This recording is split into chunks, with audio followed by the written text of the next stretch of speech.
जन की बात हमारे साथ।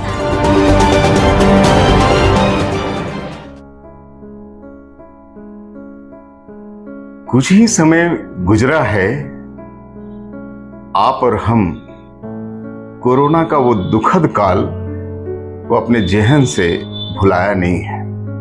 आपको याद होगा, पूरी दुनिया आक्रांत थी, बड़े बड़े राष्ट्र नतमस्तक थे और अपना भारत भी कोरोना के चपेट में था। दुकानें बंद हो गई थी, फैक्ट्रियां बंद हो गई थी, आवागमन बंद हो गया था। लोग जहां थे वहीं ईश्वर से कामना कर रहे थे कि ये बला टले और फिर एक सुखद क्षण आए, दुनिया इस कोरोना से उबर पाए। ऐसी परिस्थिति में सरकार ने उन असहायों की सूध ली, उन गरीबों की सूध ली जिसको निवाले के भी लाले थे, जो क्या खाता इसकी व्यवस्था नहीं थी, भूखों मरने की नौबत थी। ऐसे में सरकार ने लोगों के घरों तक अनाज पहुंचाने की कवायद की, शुरुआत करी। लेकिन ऐसी भी परिस्थिति में जब पूरा वर्ल्ड, पूरी दुनिया जीवन और मौत से जूझ रही थी, तो कुछ लोग आपदा में अवसर की तलाश में लगे थे। नमस्कार, आप देख रहे हैं जन की बात और मैं हूं आपके साथ विजय चौरसिया। मित्र, मैं बात कर रहा हूं खाद्य सुरक्षा की। आपको याद होगा, देश के प्रधानमंत्री ने गरीबों के घरों में अनाज पहुंचाने को लेकर उस कोरोना काल में जब महीने का डबल अनाज दिया जाता था, जो अभी तक अनवरत जारी है, उस समय कई व्यवस्थाएं की गई थी ताकि लोगों के घरों तक अनाज पहुंचे। और उसी समय कुछ लोगों के जेहन में इस अवसर का लाभ उठाने का मनसा अंदर से तैयार हो गई। मैं आपको बता दूं, मैं बात कर रहा हूं झारखंड के गिरिडीह जिले की, और गिरिडीह जिले के उन खास 3 प्रखंडों की जहां का अभी पीडीएस दुकानों को न्यायालय के एक आदेश में रद्द कर दिया गया है। क्यों रद्द कर दिया गया? क्या कमी थी? और कमी थी तो उन दुकानों को आवंटित क्यों किया गया? मैं बता रहा हूं कि जिले के 216 राशन दुकानों में से 208 में अनियमितता पाई गई और 208 दुकानों को रद्द कर दिया गया। डीएसओ गौतम भगत ने एक आदेश जारी करके हाई कोर्ट के निर्देश पे ये आदेश दिया है सभी दुकानदारों को कि वो अपने जो मूल अनुज्ञप्ति प्रमाण पत्र जिसको मिला था वो उसे वापस कर दे, जो ई पॉस मशीन मिला था कुछ लोगों को वो वापस कर दे, और जो खाद्यान्न जमा होंगे, अभी जो खाद्यान्न बंटने से बच गया होगा, उन खाद्यान्नों को भी वापस कर दे। जाहिर है ऐसे में बौखलाहट हो गई। 208 परिवारों ने अपनी भूखमरी की शिकायत कर दी।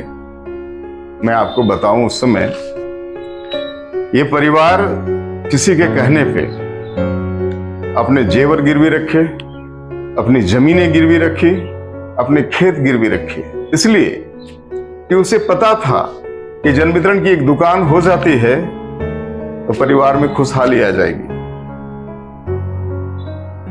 मैं किसी सिस्टम पे उंगली नहीं उठाता, लेकिन जो सिस्टम चल रहा है इस सिस्टम से सभी वाकिफ है।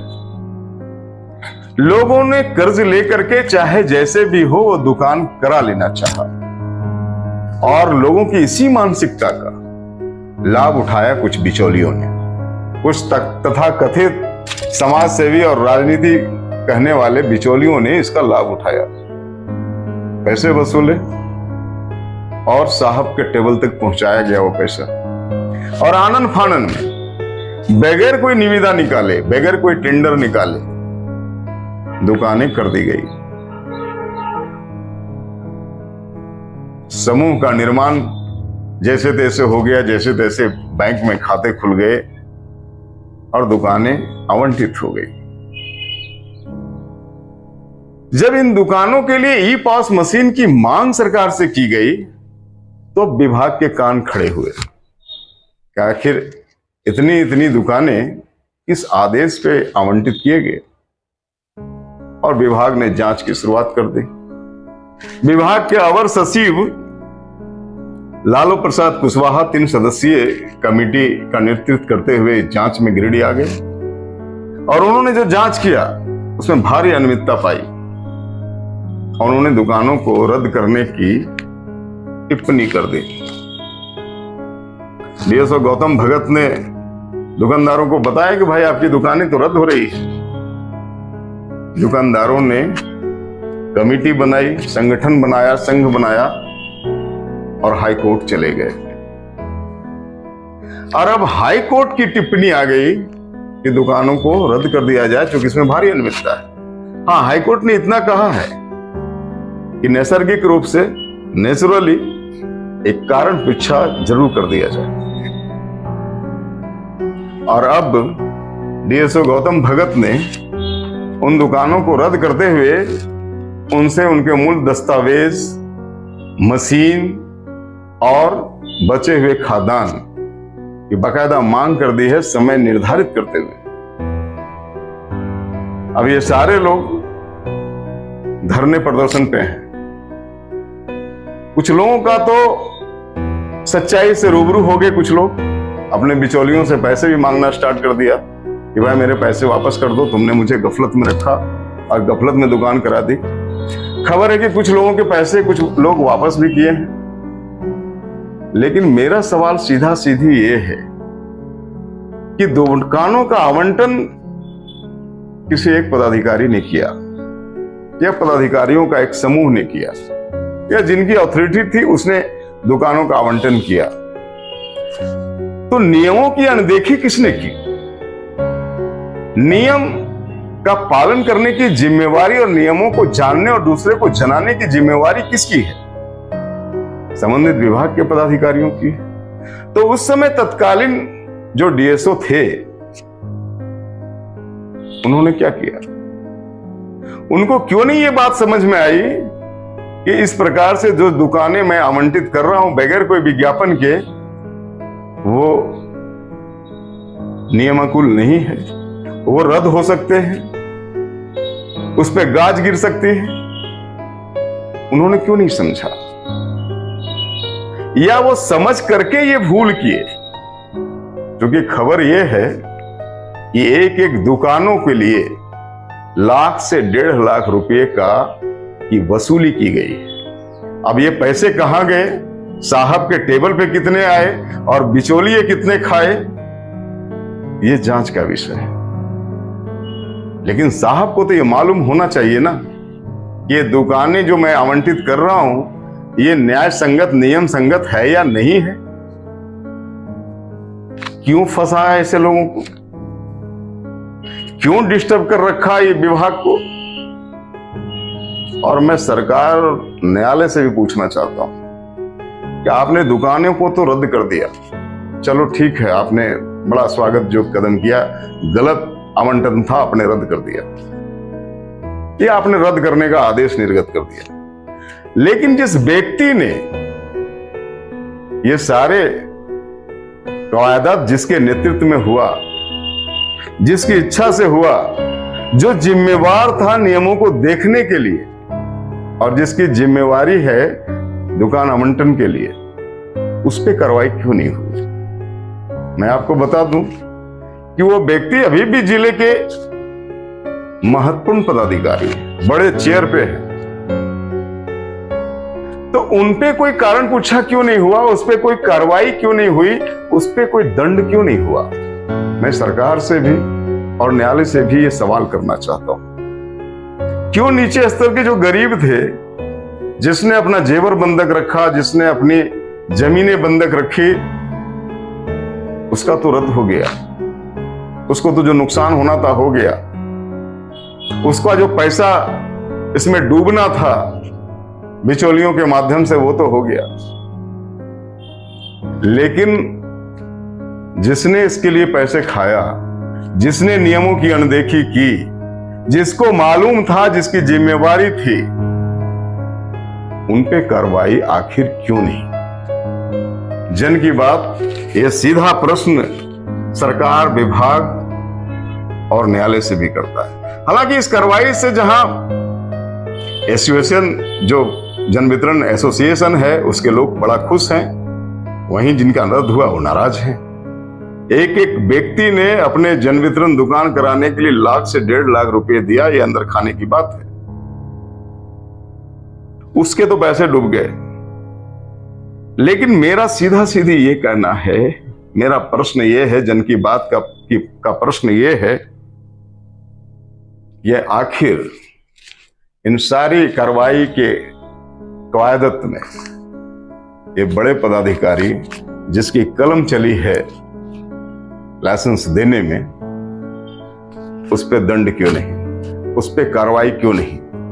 वो फिर ऐसे ही कारनामे करेंगे और फिर ऐसे ही लोग ठगे जाएंगे। तो मेरा निवेदन यही है कि ऐसे पदाधिकारियों पे गाज गिरे, ताकि अन्य पदाधिकारी भी कोई कार्य करने से पहले, वो अनैतिक करने से पहले, नियम विरुद्ध करने से पहले जांच ले कि इस पे क्या कार्रवाई मुझ पर हो सकती है। क्योंकि जिसने पैसे खाए वो तो बच निकल गया, और जिसके पैसे डूबे, जिसने एक स्वप्न सजाया था अपने घर परिवार के लिए, जिसको लगा था कि एक आय का स्रोत हमारा हो गया, वो बेचारे जार जार आंसू बहा रहे हैं। और जो बिचौलिए हैं और जो टेबल वाले लोग हैं, वो बड़े मजे में हैं। वो भी आश्वासन दे रहे हैं कि नहीं हो जाएगा, तुम्हारा तो हो जाएगा, तुम्हारा तो करवा देंगे। ये कैसे भूलभुलैया है? कोर्ट के आदेश को भी झुठलाना चाहते हैं ये लोग। हालांकि कुछ जागरूक लोग हैं उसमें से जो अपने पैसे की मांग बिचौलियों से शुरू कर दिया है, और कुछ लोगों को पैसे मिले हैं, ये खुशी की बात है। मैं चाहता हूं कि ऐसे सारे लोगों के पैसे उसे वापस तो कम से कम मिल जाए, भले दुकान रद्द हो जाए।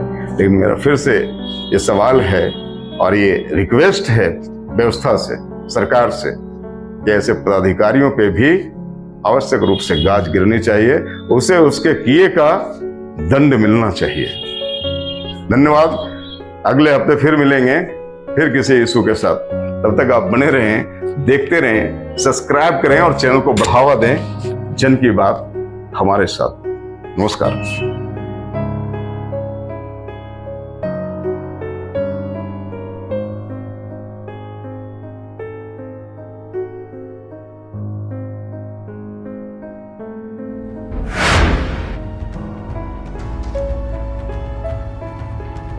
अफवाहों की हजामत करते हैं हम, खबरें और सिर्फ जन की बात करते हैं। जन की बात हमारे साथ। A street interview with Vijay Chaurasia.